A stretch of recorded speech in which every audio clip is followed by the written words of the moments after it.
Action. Magandang araw! Narito muli ang DepEd NCR TV, kung saan masayang matuto ng edukasyon sa pagpapakatao, baitang siyam. Ako si Teacher Jo, ang inyong magiging guro sa araw na ito. Kumusta? Alam kong ganado ka ng matutunan ang nilalaman ng ika-8 module, halaga at katatagan ng prinsipyo ng subsidiarity at prinsipyo ng pagkakaisa.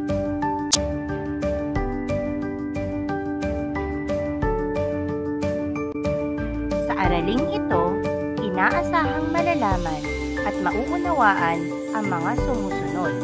Una, napahahalagahan ang pag-iral ng lipunang politikal, prinsipyo ng subsidiarity at prinsipyo ng pagkakaisa o solidarity sa panahon ng pandemya.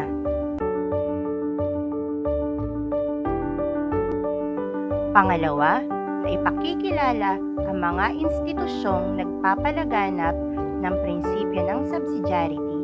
At pangatlo, na kapagtataya kung umiiral ang kawalan sa pamilya, paaralan, pamayanan ng lipunang politikal, prinsipyo ng subsidiarity at prinsipyo ng pagkakaisa o solidarity.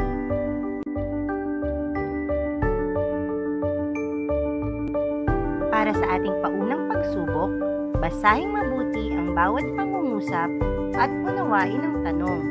Piliin ang pinakaangkop na sagot at isulat ang titik sa sagutang papel. Una, ano ang buong kahulugan ng lipunan?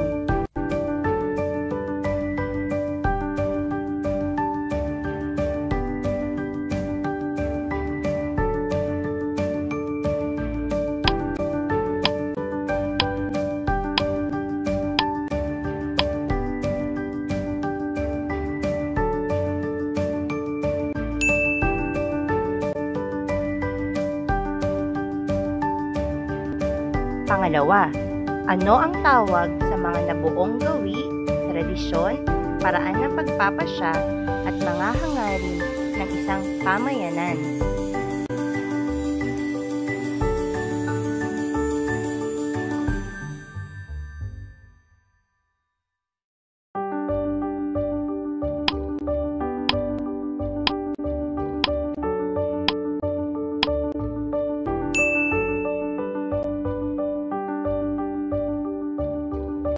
Pangatlo, alin sa mga sumusunod ang hindi kahulugan ng prinsipyo ng subsidiarity?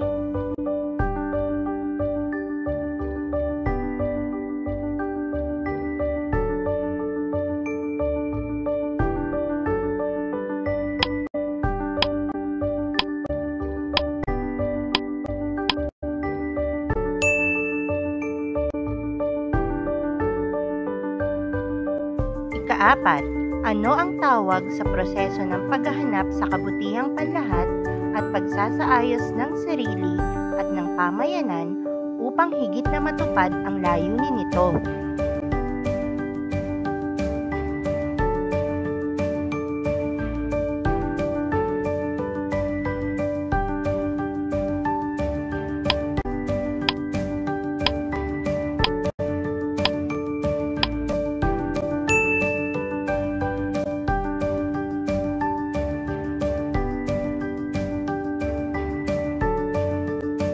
Ikalima, alin sa mga sumusunod ang hindi nagpapakita ng prinsipyo ng pagkakaisa?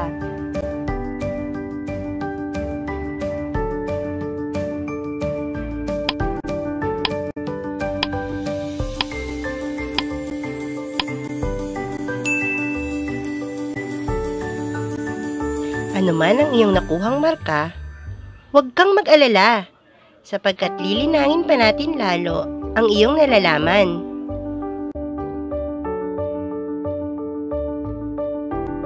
Oops! Balik-aral na! Isulat ang tama kung ang pahayag ay nagsasaad ng katotohanan at mali naman kung hindi ito totoo. Una, ang mga batas na ipinatutupad ay para sa kabutihang panlahat at walang pinipili. Sa isang malayang pamahalaan, ang pagpapatupad nito ay para sa lahat.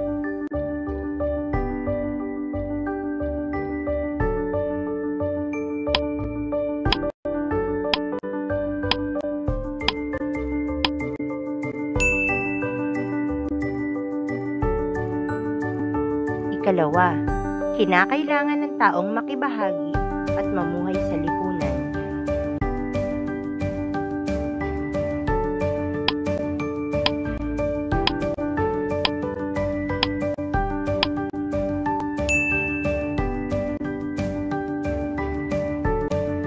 Pangatlo, may pagkakanya-kanya.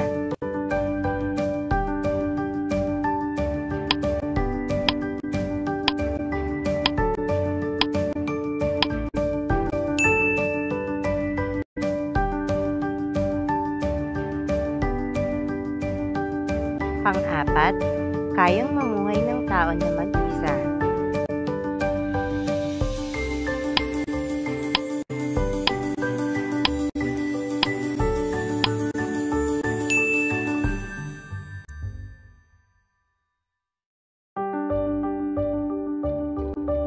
Panglima, ang kabutihang panglahat ay ang pangkalahatang kondisyong pantay na ibinabahagi para sa kapakinabangan ng lahat ng kasapi ng isang lipunan.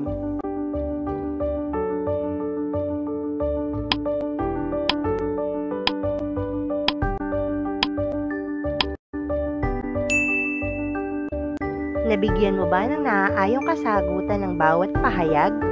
Magaling! Halika, palalimin natin ang ating aralin. Sa unang gawaing mahalagang ugnayan, pag-ugnayin ang mga larawang nagpapakita ng kulturang Pilipino. Kulayan ng mga araw upang maipakita ang pagkakaugnay-ugnay ng mga ito.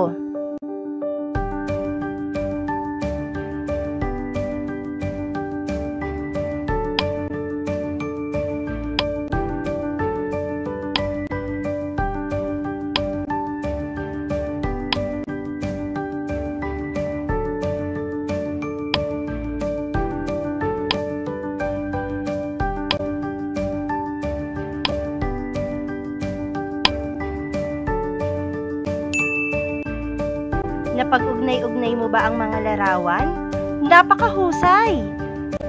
Ang kultura ay isang nabuong gawin ng pamayanan. Maaaring ito ay tradisyon, nakasanayan, pamamaraan ng pagpapasya, at mga hangarin na pinagbahaginan sa paglipas ng panahon. Iniukit sa awit, sining, at ritual upang huwag makalimutan. Ikalawang gawain, pisi ng kahulugan. Gumuhit ng linyang umuugnay sa kahulugang hinihingi ng mga sumusunod.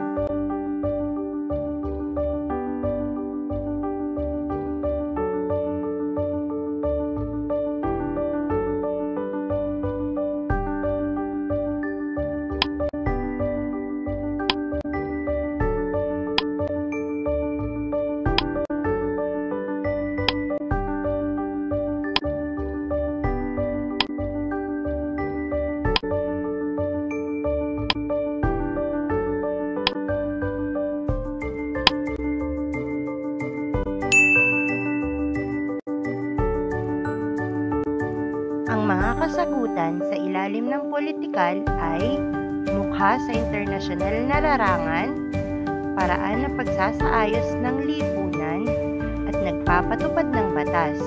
At ang mga kasagutan sa ilalim ng lipunang pampolitika ay nakaangkla sa pananagutan, iginagawad ng pamayanan, at ang pananagutan ng pinuno ay alagaan ang nabuong kasaysayan. Ikatlong gawain, paglingap ay kailangan. Magbigay ng 5 tulong na natanggap o patuloy na natatanggap mula sa mga sumusunod.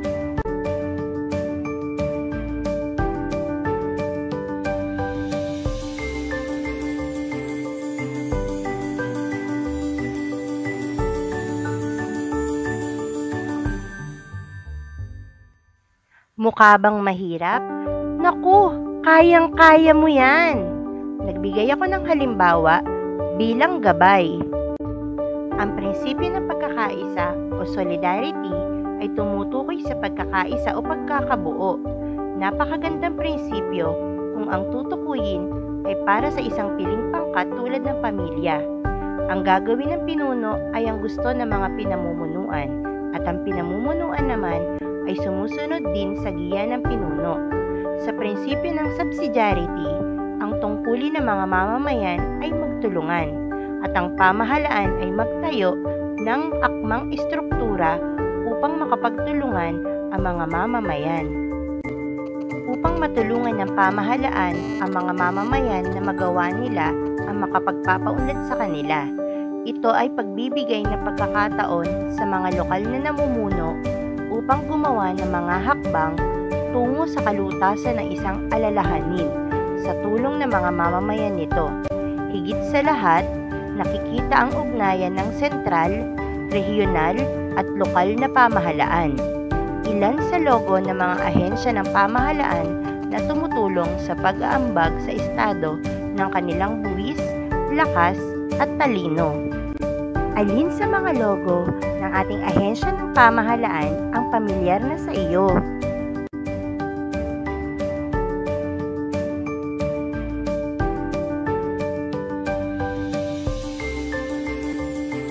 Huwag nating kakalimutan, may mahalagang papel ang tao sa maayos na lipunang politikal. Marapat silang maging matalino sa pagpili ng namumuno. Sa mga pambansang isyu at usapin, nagkakaisa o solido ang mga tao.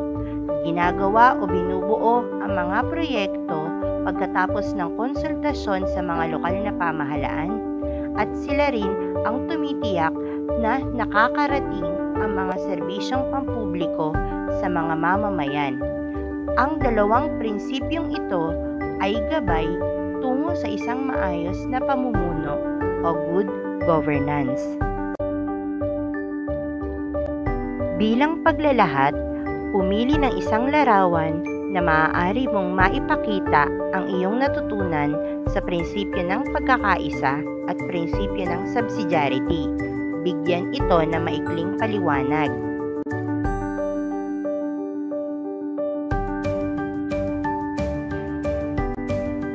Sa pagpapahalaga, ano ang mga balakid bilang pamilya ang inyong kinakaharap sa panahon ng pandemya?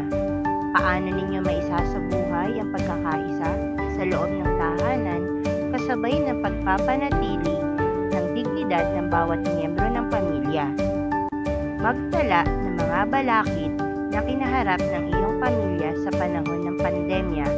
Sa tapat ng bawat balakid, magbigay ng mga paraan kung paano ninyo maisasabuhay ang pagkakaisa sa loob ng tahanan kasabay ng pagpapanatili ng dignidad ng bawat miyembro.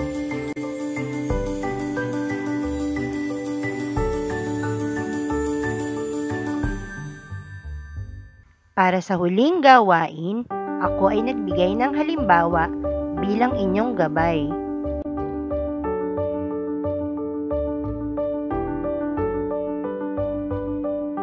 Sikaping tumulong sa ating kapwa. At dito na nagtatapos ang ating aralin. Sikaping tumulong sa ating kapwa sa pamamagitan ng pananatili sa loob ng ating tahanan. At huwag kakalimutan ang palagi ang paghuhugas ng kamay. Hanggang sa muli, paalam!